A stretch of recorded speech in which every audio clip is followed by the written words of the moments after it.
aqimis sholata lisikri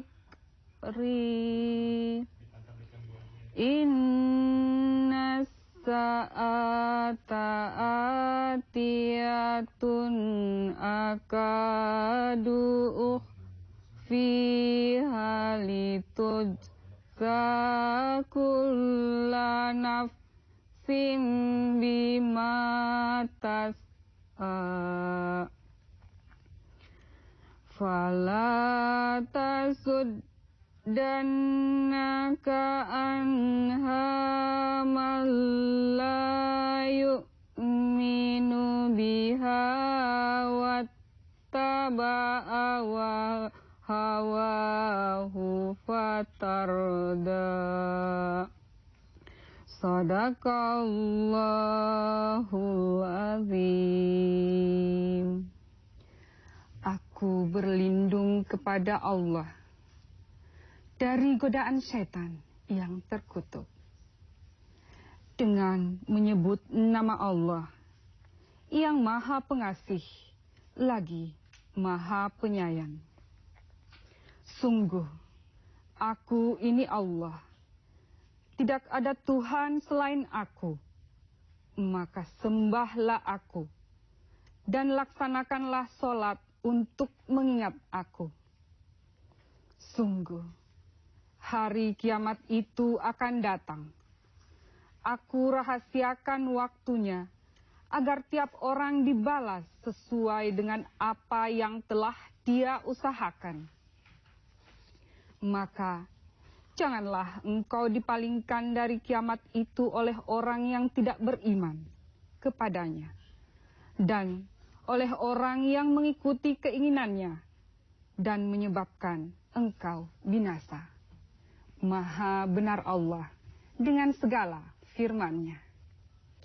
Assalamualaikum warahmatullahi wabarakatuh. Selamat sore pemirsa JAK TV yang berbahagia. Apa kabar Anda? Semoga dalam kondisi yang sehat walafiat. Amin amin ya rabbal alamin. Ya, berjumpa lagi dengan saya Marsha dan juga Mbak Andi Ros dalam acara yang sama, yaitu Terapi Kalbu, dan hanya ada di JAK TV. Benar ya, Mbak sekali. ya. Dan tadi tema kita sangat berhubungan dengan ayat surat ini, yaitu surat At-Taha ayat 14 sampai 16. Jadi bisa disimpulkan bahwa kiamat itu pasti ada. Iya, dan juga kiamat itu kita tidak bisa dapat memprediksinya kapan terjadinya. Hanya Allah. Dan betul. Allah memerintahkan kepada kita untuk senantiasa menyembah hanya kepada Allah dan senantiasa mendirikan sholat untuk mengingat Allah. Betul. Karena hari kiamat itu pasti akan datang sewaktu-waktu dan tidak dapat kita prediksikan. Betul sekali. Dan kita juga jangan juga dilalaikan oleh orang-orang yang tidak mau beriman terhadap hari kiamat. Karena mereka segala amal dan perbuatan pasti akan dihitung di hari kemudian. Betul sekali. Iya, benar. Baiklah, sebelumnya kita sapa dulu yang sudah ada di studio, Mbak Niros ya. Itu. Pertama sudah ada Bapak Ustadz kita, Bapak Ustadz Sani Sutrisna. Waalaikumsalam. Iya. Apa kabar hari ini? Sehat-sehat Bapak? Ya, Alhamdulillah ya. Dan juga sudah ada mantan pasien Pak Ustadz, yaitu Bapak Samli. Assalamualaikum. Sehat-sehat ya Pak ya. Alhamdulillah. Kita akan sharing dengan Bapak Samli yang sudah menderita penyakit vertigo dan juga rasa cemas yang berlebih ya. Baik, nanti kita akan sharing. Namun sebelumnya, jika Anda suka membaca buku, ada dua buku persembahan dari Ustadz Sony. Yang pertama adalah Power of Soul, yaitu seorang penyembuh, dan yang juga kedua adalah untuk memperbesar periuk rezeki. Baiklah, tema kita hari ini adalah sembuh berkat sholat. Maka dari itu ada baiknya kita mendengarkan petuah-petuah dari Bapak Ustadz kita. Silakan Pak. Terima kasih Mbak Marsha, terima kasih Mbak Andi Ros. Terima kasih para pemirsa yang budiman. Sesuai dengan tema kita pada hari ini, kita membuat tema sembuh berkat sholat. Kalau berbicara tentang sholat, terlihat seperti satu hal yang memang kita kerjakan sehari-hari dan sangat mudah. Padahal sebenarnya sholat adalah suatu kegiatan yang tidak mudah untuk dilakukan. Allah mengingatkan di dalam kitab suci Al-Quran yang kira-kira bunyinya begini: jangan kamu mengerjakan sholat, nah ini dia, sementara kamu dalam keadaan mabok. hingga kamu memahami apa yang kamu ucapkan di dalam sholatmu itu. Bahkan di dalam salah satu surat di dalam kitab suci Al-Quran juga Allah mengingatkan, sesungguhnya akan aku penuhi neraka jahanam dari golongan jin dan manusia. Mereka memiliki hati, tapi tidak pernah mereka gunakan untuk memahami. Nah, dua ayat ini kalau kita gabungkan, para pemirsa yang budiman, terlihat jelas sekali. Sebaiknya pada saat kita melakukan sholat, selain kita menggunakan ucapan kata, gunakan juga ucapan hati untuk memahami apa yang kita lakukan di dalam sholat itu. Para pemirsa yang budiman, rukun Islam menempatkan sholat di dalam urutan yang nomor 2 setelah syahadat. Kenapa? Setelah kita coba gali, ternyata itu ada maksudnya, para pemirsa. Jadi bukan sekedar iseng. Jadi ini karena sholat taruh aja nomor 2, syahadat nomor 1. Jadi bukan iseng, tapi ada maksudnya. Kenapa? Karena rukun Islam adalah merupakan sebuah konsep. Jadi sesuatu yang tidak bisa dirubah urutannya. Kenapa kok dibikin seperti itu? Karena ada maksudnya. Coba kita lihat. Sebelum sholat kita berbicara syahadat. Para pemirsa yang budiman, selama ini kita mengenal syahadat hanya sekedar untuk pengesahan seseorang menyatakan dirinya telah masuk ke Islam. Padahal syahadat itu erat hubungannya dengan ilmu tauhid. Seperti kita ketahui bersama, bapak daripada ilmu tauhid adalah Nabi Ibrahim alaihissalam. Beliau menggali ilmu tauhid sepanjang masa hidupnya. Tiap malam beliau merenung di atas gunung mencari, inikah Tuhan?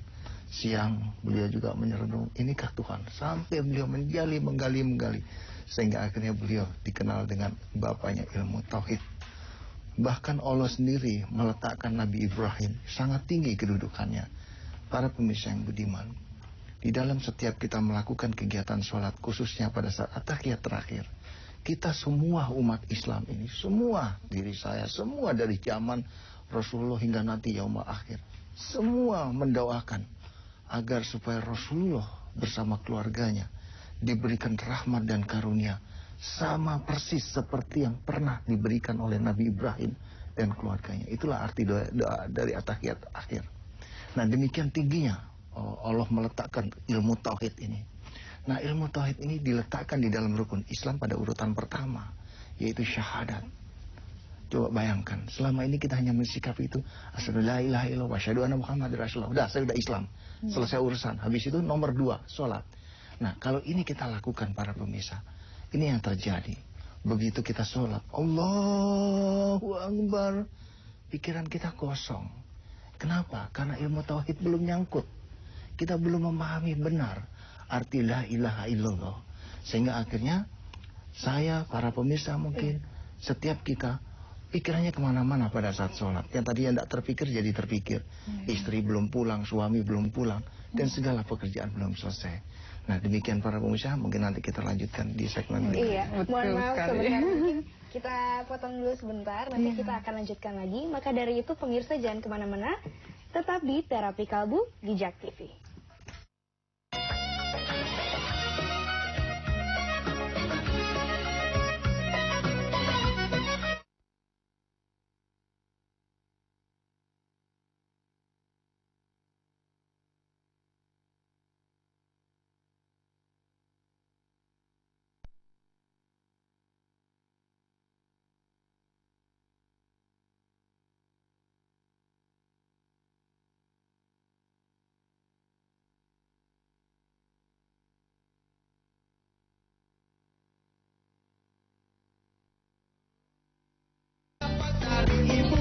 Mabuk sari kurma, janda hijau. Janda hijau biliar. Karena rajin bekerja. Kacamatanya main hidungan berapa tuh di mana?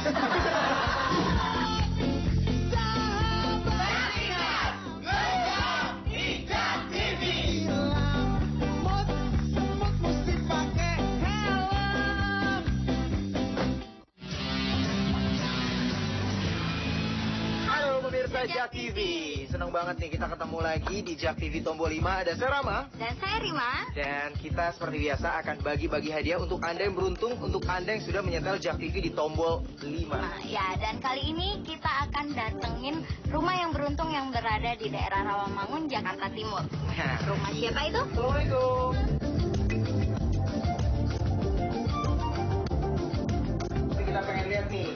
sekarang Jak TV udah ada di tombol 5. Oke, karena Jak TV ada di tombol 5, artinya Bapak berhak mendapatkan hadiah dari Jak TV tombol 5. Ya, terima kasih banyak. Untuk pemirsa yang lain yang ingin mendapatkan hadiah untuk Jak TV tombol 5, terus pasang Jak TV di tombol nomor 5. Ya, dan nanti kita akan datang dan memberikan hadiah menarik untuk Anda. Makanya terus saksikan Jak TV, Jak TV tombol 5.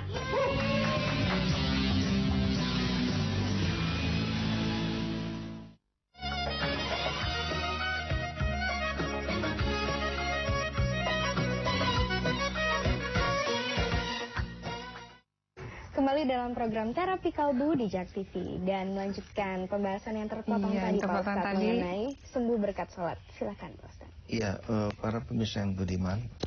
Jadi di sini kita maknai bagaimana pentingnya ilmu tauhid yang di dalam rukun Islam diletakkan pada urutan pertama, yaitu syahadat tadi.